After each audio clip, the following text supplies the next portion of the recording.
Hello बच्चों, यहाँ पे हमें क्वेश्चन कह रहा है set of values of a for which limit extends to a greatest integer of x minus five minus of greatest integer of two x plus two बराबर zero, जहाँ पे square bracket alpha greatest integer को denote कर रहा है। Then यहाँ पे हमारा बेसिकली बताना इसमें से कौन सा ऑप्शन करेक्ट है। So limit extends to a greatest integer of x minus five, so minus five बाहर आ जाएगा, greatest integer of x, so that is limit apply करेंगे greatest integer of a minus five minus greatest integer of two a minus का two and that is equals to zero. So ये आ रहा है greatest integer of a minus of greatest integer of 2a and that is equals to 7। now इसमें first case ये हो जाएगा कि a हमारा किसको बिलोंग कर रहा है, इंटीजर को, तो in that case a minus two a is equals to 7।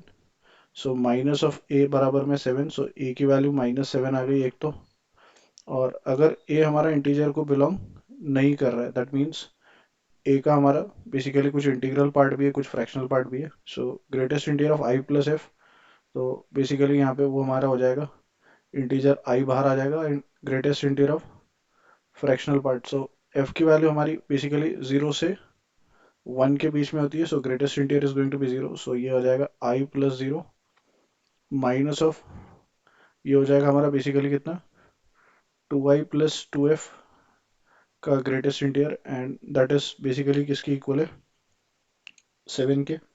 So यहाँ से टू आई बाहर आ जाएगा, इंटीजर है तो i minus two i is minus i and minus of greatest integer of two f and that is equals to 7। Now अगर f हमारा belong कर रहा है कहाँ से कहाँ, जीरो से लेकर के 1/2 तक, जीरो से लेकर के f हमारा 1 तक बिलोंग करता है, राइट, ये हम जानते हैं। तो अगर f हमारा जीरो से लेकर के 1 के बीच में, जीरो के बराबर और 1 से छोटा, तो इन दैट केस अगर हम यहाँ पे देखें तो f हमारा बेसिकली जीरो से 1 के बीच में, तो 2f की वैल्यू हमारे पास बेसिकली किसके और किसके बीच में होगी, जीरो से लेकर के 2 में। तो इसके दो केस बना लेंगे, जब हमारा f कहाँ से कहाँ लाई करे, तो इनफैक्ट 2f की बात कर ले, 2f हमारा बिलोंग करे लेट से 0, 1 में, राइट। तो इन दैट केस हमारे पास इस इक्वेशन में ग्रेटेस्ट इंटीजर जीरो होगा, सो माइनस आई बराबर में कितना हो जाएगा, 7। और सेकेंड केस इसमें हो जाएगा अगर 2f हमारा किस में बिलोंग करे, 1 से लेकर के 2 में, तो -i-1 and that is equals to 7। So यहाँ से i की वैल्यू कितनी आ रही है, माइनस का 8। सो ये वैल्यूज -7 -8, राइट, ये हमारे पास i की वैल्यू -7 और -8 आ रही है। नाउ अगर i हमारा बेसिकली कितना है, -7 है, सो फ्रैक्शनल पार्ट की वैल्यू हमारे पास बेसिकली 0 से 1 के बीच में होती है। तो ये हम बोल सकते हैं कि i हमारा अगर बिलोंग कर रहा है कहाँ से का, i इक्वल्स टू -7 है और फ्रैक्शनल पार्ट की वैल्यू 0 से 1 के बीच में होती है, राइट।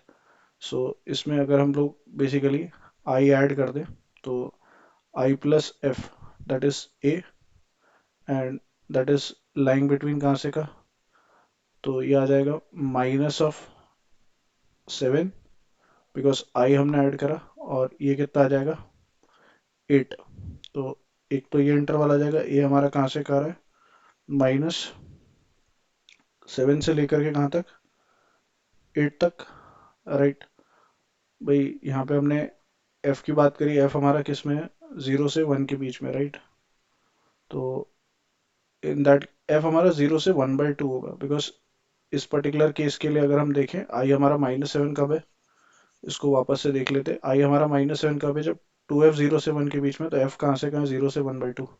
सो अगर f हमारा 0 से 1/2 के बीच में, तो in that case i plus F which is eventually ये, तो वो -7 से माइनस ऑफ किसके बीच में होगा, 6.5 के बीच में, राइट।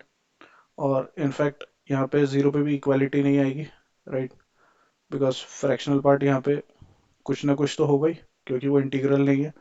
तो यहाँ से हम लोग ये कह सकते हैं कि i प्लस एफ हमारा a है, a हमारा बिलोंग कर रहा है इंटरवल -7 से माइनस ऑफ 6.5, और सेकेंड केस में अगर हम देखें, अगर हमारा एफ 1/2 से 1 के बीच में बिलोंग कर रहा है, तो इन दैट केस अगर हम आई ऐड करते हैं, आई की वैल्यू हमारी -8 है, तो ये आ जाएगा -7.5 से लेकर के -7 के बीच में बिलोंग करेगा, राइट।